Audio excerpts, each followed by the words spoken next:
मोदी सरकारने मोठा निर्णय घेत कांद्याच्या निर्यातीवरील बंदी उठवण्याचा निर्णय घेतला आहे। केंद्रीय गृहमंत्री अमित शहा यांच्या अध्यक्षतेखालील रविवारी मंत्र्यांच्या समितीने कांद्या निर्यातीला मान्यता दिली आहे। काही दिवस पूर्वी देशात सातत्याने वाढणाऱ्या कांद्याच्या किमतीवर नियंत्रण ठेवण्यासाठी सरकारने कांद्याच्या निर्यातीवर बंदी घातली होती। त्याची अंतिम मुदत 31 मार्च 2024 निश्चित करण्यात आली होती।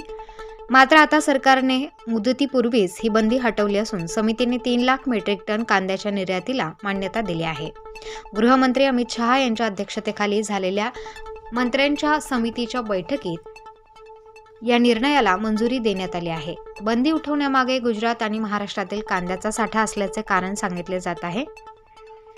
या राज्यातील कांद्याचा साठा लक्षात घेऊन सरकारने निर्यातीला मंजुरी दिली असल्याची माहिती मिळते आहे।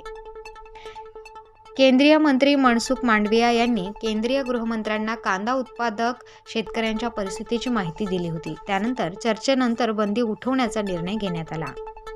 कांद्याचे घटलेले उत्पादन आणि सतत वाढत जाणारे भाव यामुळे केंद्र सरकारने गेल्या वर्षी 8 डिसेंबर रोजी अचानक रात्री कांद्याच्या निर्यातीवर बंदी घातली। या संदर्भात अधिसूचना जारी करून ही बंदी 31 मार्च 2024 पर्यंत लागू करण्यात आली असल्याचे सांगण्यात आले होते। कांदा निर्यात बंदी उठवल्यामुळे सोमवारी बाजार समिती काय दर कांद्याला मिळणार याकडे सर्वांचे लक्ष लागले आहे। 7 डिसेंबर 2023 रोजी केंद्र सरकारने जो कांदा निर्यात बंदी संदर्भात निर्णय घेतला तो खऱ्या अर्थानं कांदा उत्पादकांवर अन्याय करणारा आणि जुलूम करणारा निर्णय होता। जेव्हापासून निर्णय घेतला तेव्हापासून कांद्याचे भाव प्रचंड गडगडायला सुरुवात झाली आणि अक्षरशः 7 ते 8 रुपये किलोनं कांदा उत्पादकांना कांदा विकावा लागला। यामधून कांदा उत्पादकांना अक्षरशः उत्पादन खर्च सुद्धा निघालेला नाहीये।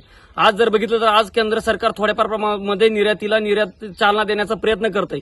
3 लाख मेट्रिक टनाला कांदा निर्यातीला चालना देत आहे। खऱ्या अर्थाने एवढी कांदा निर्यात करून कांद्याबाबत कुठेही काही समाधानाचं वातावरण निर्माण होणार नाही, कारण प्रचंड मोठ्या प्रमाणात कांद्याचं येणाऱ्या काळामध्ये उत्पादन होणार आहे आणि या उत्पादनामध्ये संपूर्ण देशांमध्ये सरसकट निर्यातीसाठी परवानगी देणं गरजेचं आहे।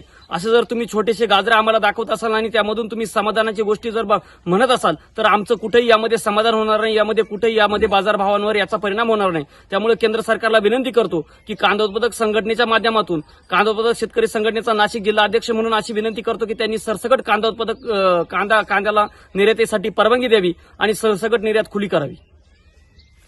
प्रतिनिधी मोहसिन पठाण, स्टार न्यूज, नाशिक।